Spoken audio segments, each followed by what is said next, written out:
following is a selected video from masterthecontent.com, where you will find an extensive video library of lectures for a variety of standardized admission tests. We offer over 600 hours of detailed video lectures for a multitude of standardized tests. Use our interactive in-lecture table of contents to find specific topics of interest. Work through numerous in-lecture examples to help you internalize concepts. To learn more, visit masterthecontent.com. Your career, our passion. Polyatomic ions. Let's begin here with a definition. Polyatomic ions contain tightly bound groups of atoms and are held together by covalent bonds that behave as a unit and carry a charge. Now, in table 1.10 here and table 1.11, we're given the common polyatomic ions as we see here. Now, the bad news with polyatomic ions is that there is no system to name them as we had with our binary compounds thus far. Thus, you're just going to have to memorize the most common ones. However, for multiple choice scenarios, I will go over the tables here to point out some of the prevalent features. For example, firstly, in our tables here, there's only going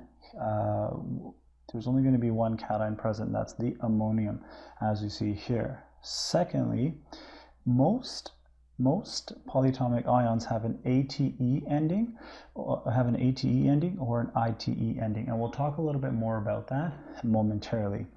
And also, only azide, cyanide, hydroxide, as well as the sulfide and oxygen anions have an IDE ending, as we see here. And most polyatomic ions form oxoanions. And let's talk about oxoanions now on the next slide.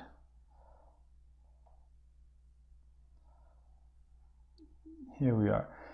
Let's begin here with the definition. Oxoanions are polyatomic ions which contain one or more oxygen atoms and an atom of another element, which is the central atom.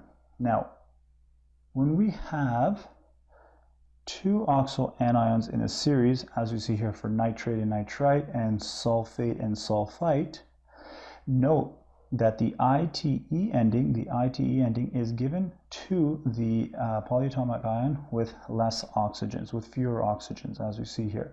Now,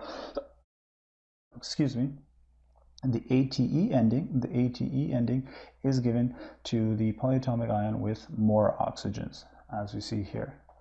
Furthermore, when we have more than two oxoanions in a series, as we see here for perchlorate, chlorate, chlorite, and hypochlorite, the prefix per, meaning more than, that's being given to it's going to be given to the polyatomic ion that has one more oxygen than the polyatomic ion that ended in ATE. Furthermore, the hypo prefix, that meaning less than, that's going to be given to the polyatomic ion that has one less oxygen than the polyatomic ion here with the ITE ending. Now, the polyatomic ions are also can be named due to the presence or absence of hydrogen as well. Let's take a look at that. When with the presence of oxygen, all you would need to do, with the presence or absence of hydrogen, I meant to say. When the hydrogen is present, then you would just name the hydrogen and then the ion. Let's take a look at that now. For example, here we see just carbonate. With the presence of hydrogen, it's going to be hydrogen carbonate. And the same thing for hydrogen sulfate and sulfate, right? And similar scenario for hydrogen sulfite, and the same thing for hydrogen phosphate, right? Hydrogen phosphate and phosphate.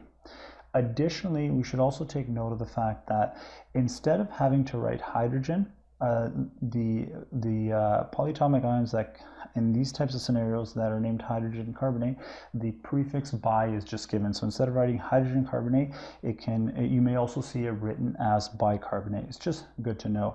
And instead of hydrogen sulfate, you may see it written as bisulfate, and so on with bisulfite. Okay, now that we've taken a look at the names of the common polyatomic ions, let's go ahead and see how we would name compounds containing polyatomic ions. Let's do that on